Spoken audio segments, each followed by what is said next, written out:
What's going on, everybody? Welcome back to another episode of the single player Let's Play series. Sorry for my absence. As you know, I've been kind of busy. I think I mentioned it a little while ago that I was procrastinating on the last episode because of how much bulk data there was from all the Twilight exploration that I'm still munching on. And so I have really been overwhelmed by that. I didn't really tell the whole truth in that comment, or in that little comment in the description box of my last episode, but I've not only been busy with, or rather, I've not only been procrastinating, but I've been a little bit busy. Work has been sort of taking for granted all my free time. So I think I may have moved this off camera. I don't recall. I think I moved this off camera, but I just have a little clear item frame with all of the stuff in here so that we can tell or keep all of our armors together.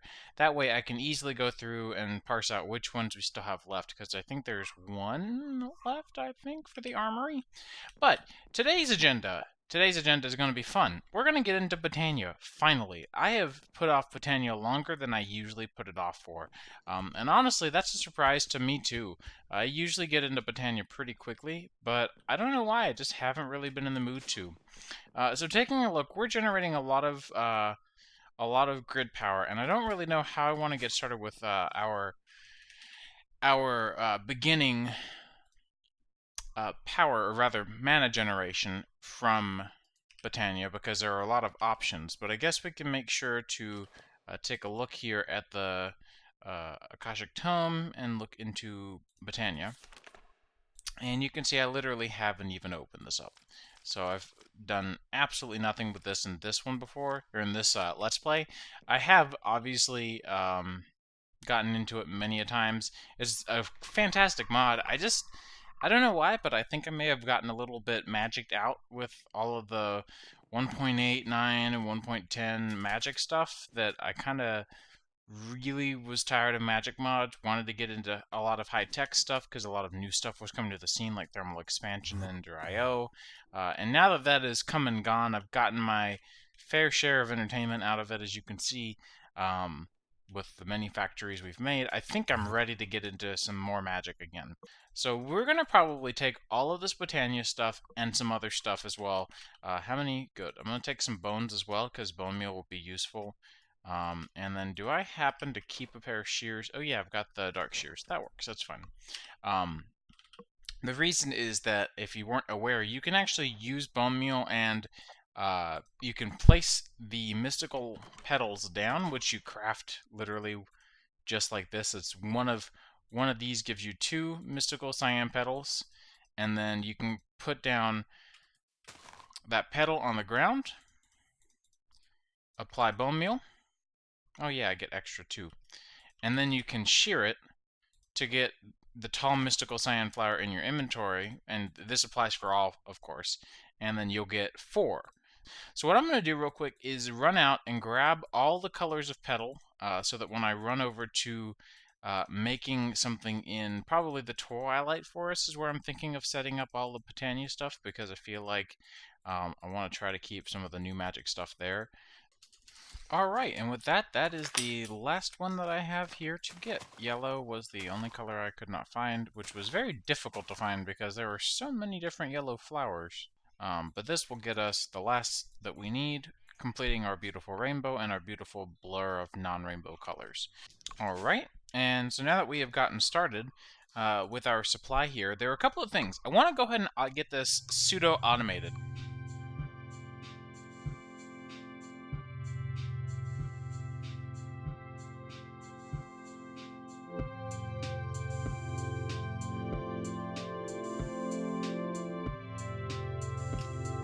Alright, and so at this point we can get a couple of things set up. And so let me go ahead, and I think I'll go ahead and just set up a crafting table here as well. Alright, so let's grab ourselves a crafting station, just so that I have plenty of stuff that I can craft with. And we'll go and give this some space, because this guy wants to cling on to any possible surface that it can. So we're going to want this guy. What do I have the most of? Let's do light gray.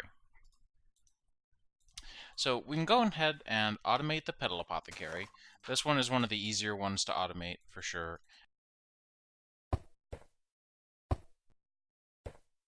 So now that is automated. It's not as perfect as can be, but it is pretty good. And that allows us to no longer have to stress over basically how we're even going to manage to keep this guy filled. So what I want to see is if I place this here, if I put you on use item on block, can you activate it from within? Yes, you can. Would that work? No, no, it would not. Oh, actually, that's a question as well. Is if I give you this place block, let's do that. If I give you that, does that work? That works. Okay, cool. Well, I can still make this pretty then. Well, I was hoping this would work, but it doesn't seem to want to. Upper left slot only, random slot.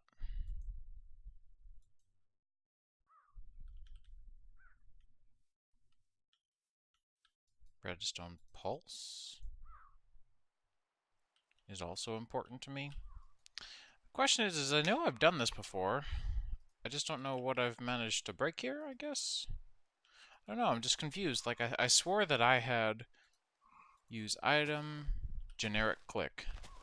Oh, and in fact, since I thought this was going to start spewing bone meal everywhere, but it's not. Nice, okay. And then so what we can do is just have a really simple comparator clock like that, set up the way that it is, but somewhere where I can actually reach the lever. Let's see, so we can do like comparator with the lever against a block just for fun, and then we can literally just do it exactly like this. But yeah, so I mean, overall, this redstone is pretty straightforward, does not seem to require anything all that special. The setup seems to be super straightforward and not requiring anything even remotely advanced. The only thing is I need to make a drop-off system for items that need to be fixed up. So we'll probably do that eventually, where there's just like a chest here or a crate here. You just dump off the things that you want to have essentially multiplied at the cost of bone meal, which we're producing infinitely for free. So, you know, multiplied. Well, so what I can look into now is getting started with I've got the Petal Apothecary. What I want now is a method by which I can turn our wood and stone materials into living wood and living stone materials. So to do that, we're going to need some seeds, which I should grab a few things back from the house. I need seeds, smooth stone, logs, things that we're producing, but I didn't bring with me because I just forgot about it. So the plan is we're going to want a way to easily automate a lot of these different resources that we're going to have to gather from Botania, because it gets kind of monotonous after a while, having to make a ton of it. Depending on how extensive we decide to get. We may not get that extensive, but you just never know. And so, as a result, I'd like to have ways to automate it if possible. So I think I'm going to just make a little 4 square. I know that right now the dimensions of this place are not quite perfect, but I'm probably going to end up building something, and then off camera, between one of these episodes, I'll end up moving everything that's kind of not in a good place into a good place. Now these pure daisies allow us to convert vanilla materials into Botania materials. So I'm going to put this down as sort of a placeholder so that I remember where things need to go, because I'm hoping that I can manage to get a building gadget set up to work for this. But I don't actually know. So now you see that there are all sorts of sparkling effects going on around this guy. Each one of these sets of 8 blocks perimetering the daisy itself represent the area that the daisy will affect. So if you have anything outside of it, for example, if we were to put something down here in the center, nothing would happen. It's kind of hard with the spew of particles already going on to see, but no, I promise you, nothing's going to happen to anything outside of this 3x3 by 1. But that's the result. So wood gets turned to living wood, and stone gets turned to living rock. Both of them are beautiful textures, so I plan on probably building a lot in the Twilight Forest with them, because they both have pretty spiffy textures. Now what I'm curious is if I undo, I know if you make concrete powder into concrete, the vanilla stuff by placing and then undoing with a builder's wand, you can, in theory, undo the placement and then get all the concrete as concrete instead of powder back. Can you do that here? Oh, you can. That's nice. And probably on purpose, I'm not gonna lie. That away. There we go, cool. So I'm gonna do the rest of what you see in my inventory just because it's so easy. And then I guess I will come back when I have plenty of material so that we can move on to some of the cool stuff that's coming up next, because we're not even producing anything really useful yet. Alright, so I have obtained quite a lot of living rock and living wood. As you can see, if I press and hold Control while hovering over a Botania item, it will look it up in my book here. If it doesn't know what something is, then it'll usually refer you either to the wiki or just won't refer you at all. It just depends. Like these things, if I left ship, you can see crafting station. Left shift will take me at all of these things at the FTV wiki. It tries. If it's from the mod itself, it actually has a very useful overlay and description. And when you shift right click, it takes you to the page within the book. So just one of those really useful things that kind of helps you go through and understand the mod a little bit better. So now that we have this established, we have a lot of things open to us. One of the first things that we might want to get into is a mana pool, because the mana pool is absolutely required in order to get started with any of the crafting from Botania items. Now, unfortunately, the mana pool is also going to require some means of mana. Otherwise, the mana pool itself doesn't really do anything for us. So we're also going to want to make a mana spreader, and again, some form of producing mana. So the mana spreader you can consider to be the sort of means by which items get over to and from point A to point B, and then you need a source as well. So I'm going to head back home so that I can grab a few materials that I need. Because there's some things that I do not have. This guy, automatic precision dropper. I want to make one of these. And so now we can make this guy. We're going to want to grab a pressure plate. We'll just grab an oak one. So I have a flower in mind. It's a good startup flower, which is why we are here, already looking into the things we're looking into. I think I want to build it over here, so I'm going to tear down these trees real quick. With us getting into Botania, I'm especially going to probably not use my magnet nearly as much as I used to, because it has a lot of annoying features. Oh, and you know what I realize now? That I have no way of changing this. So redstone mode deactivating might actually be what I want it to do. So what should happen is it should drop the 1. Okay, good, because I forgot to bring a redstone torch, which would have been inconvenient. So why don't we set this up over here? We're going to want to have an area in which items can fall onto. So we're just going to leave that there for now. And then there is a specific thing or two that I want to make. So we want to make that mana spreader. I would like to make a wand of the forest, and that way I can... the wand of the forest is, for lack of a better term, the wrench of Botania. And truly is a lack of a better term, because there really isn't, like, that's not what it is. There's also another one, obedience, I think, right? How do you craft it? I might craft that as well. That's going to be very useful, and since I already have mana steel from exploring and just finding it in dungeon chests, it would be a super useful asset to have, and you'll see what it does in a minute. So we're going to just make the standard endo flame. There's not really anything I can do at this level yet, although it would be nice to have them floating. And surprisingly enough, we may stick with this for a little while because I don't really need infinite tons of power. Alright, so that allows us to make quite a bit. And leaves us with quite a bit. So we're going to want the endo flame, 2 brown, and that's the light gray, right? Yeah, light gray petal. So we're going to want 24 of those as well. And as a matter of fact, I will probably leave this to its own demise as well. Alright, so prepare for a crafting extravaganza, because what we're going to do is we're just going to leave a pile of these, and I'm just going to shift right click with an empty hand.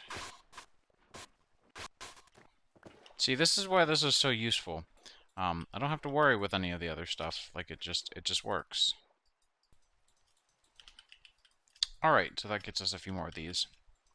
So this is where the Wand of Obedience comes in. We're going to use our anthracite first. I have all of these guys, right? I'm going to probably place them down a little closer, actually. So we have 24.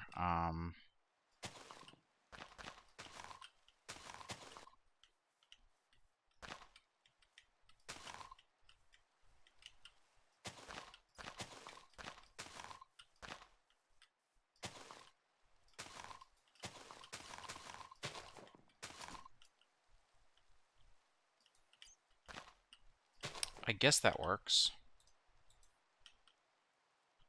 And so I should, in theory, be able to just toss this in here. And then what you're going to see happen is we need to bind this to the mana pool, and then we need to bind all of these guys. We can see that it actually works when I shift right click on this. All the nearby flowers that can attach to this, that can reach this mana spreader, will bind to it, meaning that the mana it produces will go to the mana spreader, and the mana spreader's contents will go into the mana pool. This is a very important step. And so with the setup we have, this anthracite coal will burn for 32 items worth, which is pretty efficient. And then we can go through, let it burn through all this coal, then I can dump in some new coal. Because I also have this, and then we can also just dump in plain old coal blocks once we get to that point, just because of the fact that we have infinite coal, so we don't really need to worry about it. But you can see this guy is having quite a fun time making all these materials. So I am going to see if I have enough mana for... Yep, I do. So we can make a mana pearl, which means that now we can make a few different things with it. We can make the runic altar, which is another important step. And I think what we might want to do is make another mana spreader.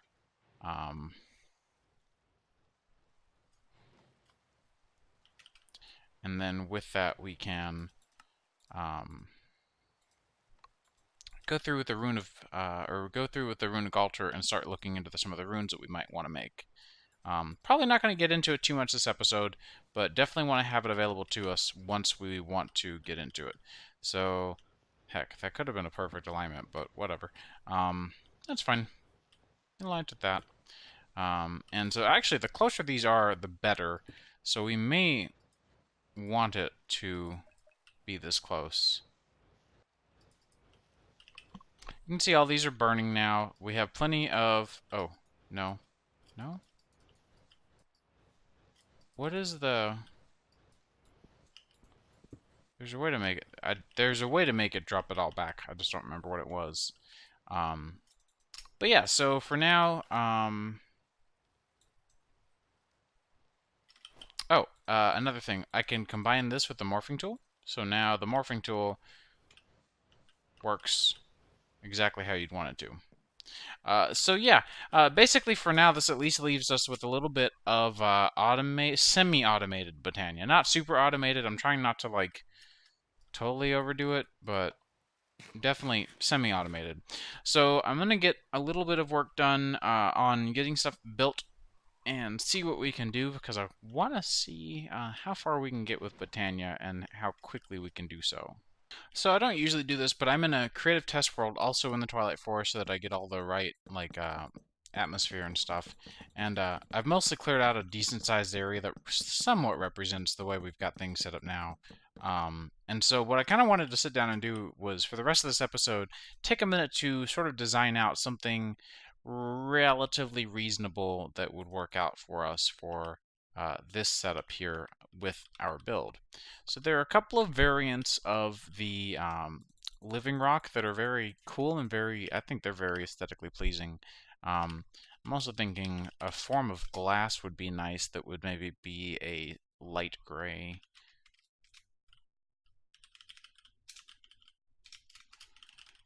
Gray glass. Let's do that. That way we have a good variety of glass options as well. All of these are CTM, so that might not be a bad idea. Like, this is just, I think, vanilla glass, but CTM,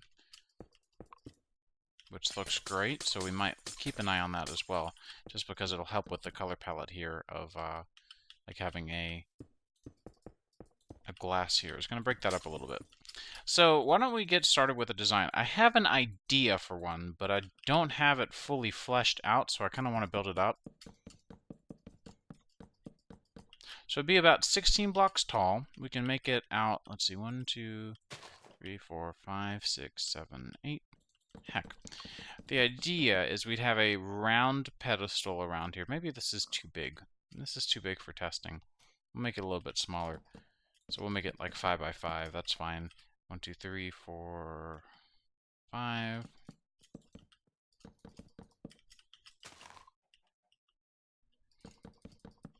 The problem with big builds is you don't want it to look too monotonous. So if you have a pattern, that's fine. You just want a pattern that is detailed at least a little bit. You don't want to have it too bland. So the concept that I'm going for here is maybe using some living rock brick. We would have, actually no, you know what we should do is we should have this come up one more, now that it really matters too much. And then we can use, and just a friendly reminder, we could essentially also use, if we wanted to, we could use Architect Craft, I think is what it's called. But or Architect's Blocks, I don't remember off the top of my head. I got rid of them when I was on my Mac playing because I just didn't have the performance on my Mac to play with them, but I do now. I might want to go with a greatwood slab for the corner for now, but what I'm saying is what you see here as greatwood plank may not have to stay as greatwood plank. So this would give us an arching, sort of an arch that I'm aiming for here, and the concept that I'm hoping for is to have a sort of rondelle. Sort of, the word that I'm looking for is completely escaping me. Essentially, the whole thing would be slightly elevated, just by a block, really, maybe 2 blocks at most. I need to replace this corner. Actually, you know, I don't think I want to replace that corner after all. It makes less sense for the structure logs to break resonance like that. This actually is, this is working for me. I like how this is coming together.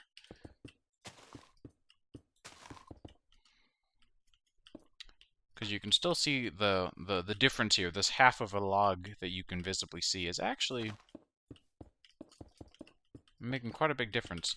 So I picked up a couple of variants of the living rock as well, because I want to have like some randomness, some noise to the texture, because it's kind of important. Again, if I built this at a larger scale, this would be far too monotonous to work with, really.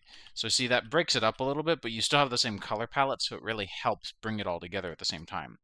So I think next, I don't know, I feel like if we do this, then we should probably leave this as greatwood. Otherwise, we're going to really break up the, like, having floor and part ceiling is kind of odd in my opinion. I don't want to make it too disastrously awkward.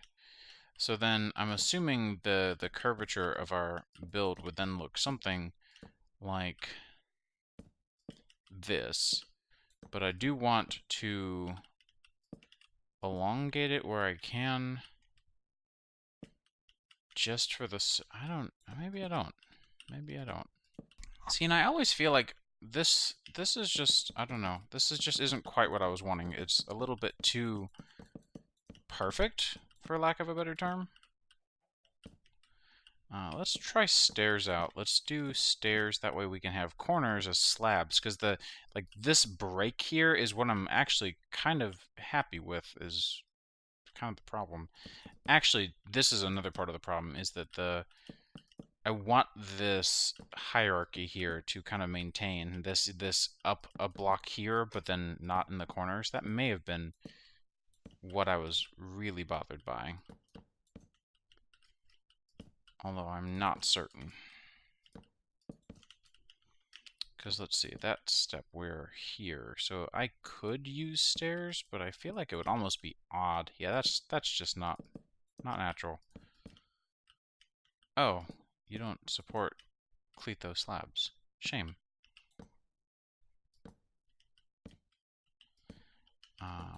So maybe having it broken up like this is what we needed. Because you see what I'm talking about with the breakup here, is this corner continues to be, in a sense, broken up each time. So we could do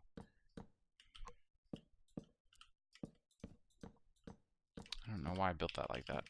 We would essentially have something like this, or even, I think here a stair actually would do nicely for this roof. So it would look something like this. Now, the other issue is that I would probably have it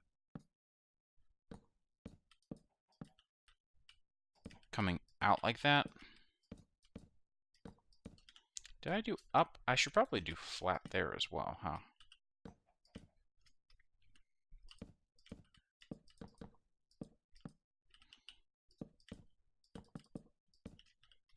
So, essentially, this is the look you're going to have from the outside. I actually think that is super cute. I like this. All right. Of course, it would be bigger, but it doesn't. Does it necessarily have to be? I think we could actually just build a few of these and just have each one of them themed. We can even do some different stuff with the floor, like maybe not do living rock every time, and just have a few of them around. Because I've actually kind of been moving away from everything being the same thing to just breaking them up into multiple different smaller buildings, just for the sake of like, I don't know. It just seems like if you make one huge building, it's too monotonously large. Like it's too similar. Sort of what we're seeing here with this big. I mean, like even just this big line of log is too similar, too boring. Like you want to see a disruption like this at least every now and then, right? Otherwise, it's way too simple. But when you see this, now you actually have some texture, and if you leave this at the top, like this is way more interesting than that. And that's sort of this. It's the same problem. And so if you build a lot of big space like this, you end up with the issue of not knowing, like you just don't know if this is going to be too detailed, and then when you get too detailed, then you end up spending hours on it, and it's just awful. A good example, actually, is right here. Not to be rude, I love the Twilight Forest, and I think that the buildings are great, and the concept is great, and what you look at isn't what's on the outside, you look at the inside. I mean, let's be honest here. But if you were to look at the outside, you would not be impressed, because all you see is this colossal slab of scattered bricks. Up until you get to the top, you have these little spurs that are okay. Like this part is okay. But then you see this, and it bothers me at least. I don't know, some people just don't care. A lot of technical players don't care. And I've started to care a lot more lately, especially playing vanilla. I've actually taken interest in what shapes can I get out of the blocks that I have, which is part of why I'm actually kind of happy to work with just these and not have to use Architect Craft or whatever. So yeah, like having structure and detail, like I mean for example, these are just that small touch, but you notice that they're not on this large portion of it because it is monotonous to build. It's really difficult to get all that detailed, and whoever made the original structure for this decided that they wanted to spend their time on the actual content and less on how certain long parts of this looked, where they could have just filled it in with a double for loop, which is how you generally build structures like this. I mean, look at the roofs. These roofs are super cute considering the blocks available, and you can tell that they were designed from before a lot of bendy stairs were available, because there's not many stairs on these at all. Like that's it. So just little things like that I'm starting to kind of determine how I want to build things. So I think this is the build we're going to do for Botania. Each one of these will have a pad. Essentially what we'll have is like if we what we built today, for example. Let's look at the floating endo flame, because this is what we'd end up having, and then we can do a dropper with like just to rebuild the exact same thing I made earlier, but with the new little style of this. And if you know what this is called, please tell me, because for the life of me, I'm just losing my mind. I cannot remember what it's called. So, if we put all this the way we wanted it to have worked out, then we can grab a wand of the forest, the obedience, and we can do mana spreader. And so here we can just have a mana spreader here if we wanted to. And all of these will bind, right? It looks like they're all binding. And then we could produce just a little bit of mana with a super cute little setup. We can do a mana pool. And then we can just grab, let's do anthracite again, because it's actually working really well.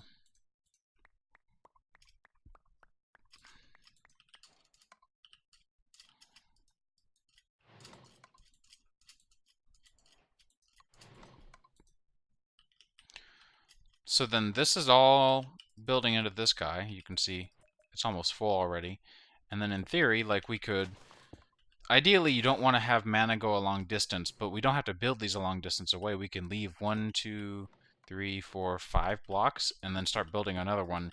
And that's plenty of room for these cute little 5-block builds, or 5x5 block builds on the inside at least. And that still gives us plenty of space if we wanted to have a pool over here. It's losing a little bit of efficiency, but we're at a point in the game where we're not worried about every drop of things. Every drop of mana, every drop of this or that or the other does not matter to us anymore. So we could have something cute like this and have a whole new one of these set up over here. I'm probably, since I've already built this, I just built this for you, I'm probably going to build this in between episodes and just kind of do this off camera, migrate everything to this similar setup like this. I may make these on camera though, or wait to make these until I get on camera, but have everything else set up just because the making process of this is not super complicated, but it requires knowing how to make a pasture seed, which I kind of want to briefly discuss. But I mean, you can see that this is working just as well, and it's cute. And we can have a bunch of these, and you know, I just think it'd be cute to have a little grid of these, have a little bit of difference between them. Like each one would have certain things. You'd have, you know, the automatic growing of things. So with that, I am going to call it an episode.